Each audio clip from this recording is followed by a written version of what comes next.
Bonjour, nous allons nous intéresser dans cette vidéo à la construction du plan de la dissertation. Avant toute chose, qu'entend-on exactement par plan de dissertation? Votre plan permet tout d'abord de répondre à la problématique.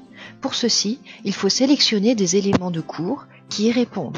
Il faut donc structurer votre raisonnement. Puis il faut l'organiser sous un ordre logique, cohérent, avec un fil conducteur. Tous vos arguments doivent être reliés à votre problématique. Pour ceci, vous allez construire un plan avec des grandes parties composées elles-mêmes de sous-parties. Voici la structure de votre plan au brouillon. Les titres doivent répondre explicitement à la problématique. Par contre, vous ne devez pas les faire apparaître sur votre copie. Notez que, en général, les plans sont composés de 2 grandes parties. Chaque sous-partie peut être composée d'un ou plusieurs arguments. Voici quelques conseils que vous pourrez suivre lorsque vous construirez votre plan. Il faut tout d'abord structurer votre raisonnement en allant du général au particulier. En effet, il est opportun de mettre en avant les éléments les plus importants que vous pourrez éventuellement nuancer dans d'autres paragraphes.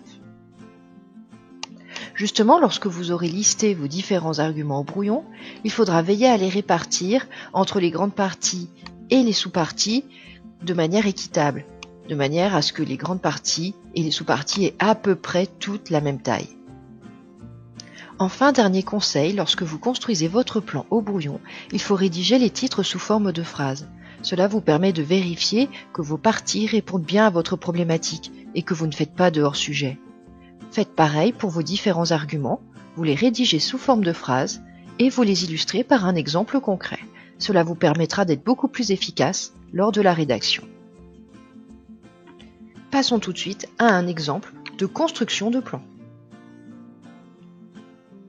Le sujet que j'ai choisi de traiter ici s'intitule « Les facteurs travail et capital sont-ils les seules sources de la croissance économique ?» Il s'agit d'un sujet de type débat. Dans une première grande partie, vous allez démontrer que le travail et le capital sont sources de croissance économique.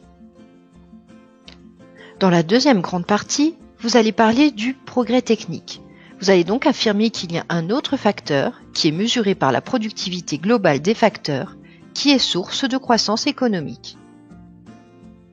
Si l'on détaille la composition de la première partie, qui je vous rappelle s'intitule « Le travail et le capital sont source de croissance économique », vous montrerez dans une première sous-partie que le facteur travail peut générer de la croissance et le facteur capital aussi dans une deuxième sous-partie.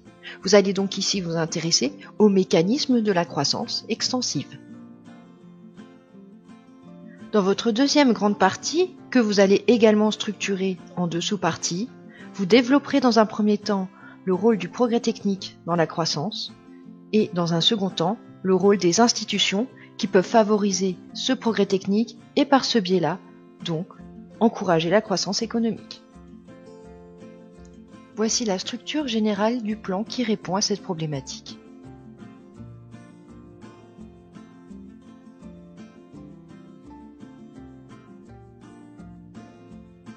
Donc là, vous voyez, il y a le détail de la première sous-partie du grand 1. Cette sous-partie s'intitule « Le facteur travail peut générer de la croissance » et il y a 2 arguments justement qui permettent de montrer l'impact du facteur travail sur l'augmentation de la production. À vous de jouer maintenant. Bon travail!